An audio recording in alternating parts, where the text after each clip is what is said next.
Bienvenue dans notre émission « Levez vos yeux en haut ». Aujourd'hui, le titre de la méditation est « Le ministère des anges ». Élisée pria et dit « Éternel, ouvre ses yeux pour qu'il voie ».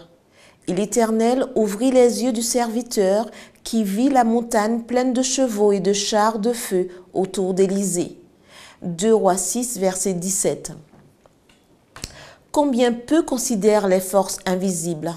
Les hommes jouent leur rôle soit pour Dieu, soit pour Satan, pour le prince de lumière ou pour le prince des ténèbres. Le ciel entier s'intéresse intensément aux êtres humains qui semblent si actifs et cependant n'accordent pas une pensée à l'invisible. Leur esprit n'est pas fixé sur la parole de Dieu et son enseignement.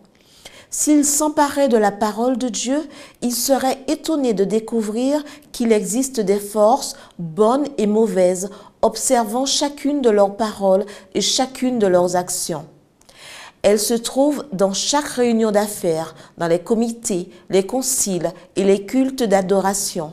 Il y a dans ces assemblées davantage d'auditeurs qu'il n'est possible de percevoir à l'œil nu et chaque homme a son travail à faire. Ces forces invisibles collaborent avec Dieu ou avec Satan et elles travaillent avec davantage de puissance et davantage de constance que les hommes. Parfois, les forces célestes écartent le voile qui cache le monde invisible afin que nous puissions avoir l'esprit libéré de la hâte et de la bousculade pour considérer qu'il existe des témoins à tout ce que nous faisons et disons lorsque nous traitons nos affaires ou que nous nous trouvons seuls. Le Seigneur voudrait que nous soyons sensibles à ces forces qui visitent notre monde et que nous comprenions qu'elles jouent un rôle actif dans l'œuvre que nous appelons nôtre. Ces êtres célestes sont les anges à notre service et ils prennent fréquemment la forme d'êtres humains. En étrangers, ils conversent avec ceux qui accomplissent l'œuvre de Dieu. Dans des endroits isolés, ils ont été les compagnons du voyageur en danger.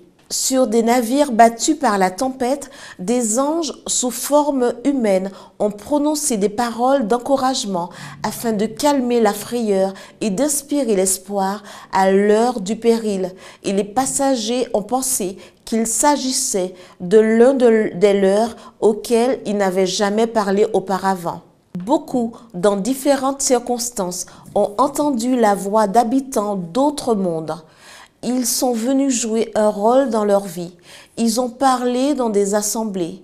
Ils ont dévoilé des cas humains et accompli des tâches dépassant les forces de l'homme. Maintes et maintes fois, ils ont été des généraux d'armée. Ils ont été envoyés pour purifier de la peste.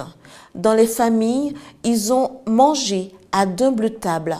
Souvent, ils ont fait leur apparition sous la forme de voyageurs fatigués à la recherche d'un abri pour la nuit. Nous devons comprendre le ministère de ces visiteurs angéliques. C'était notre émission « Levez vos yeux en haut ».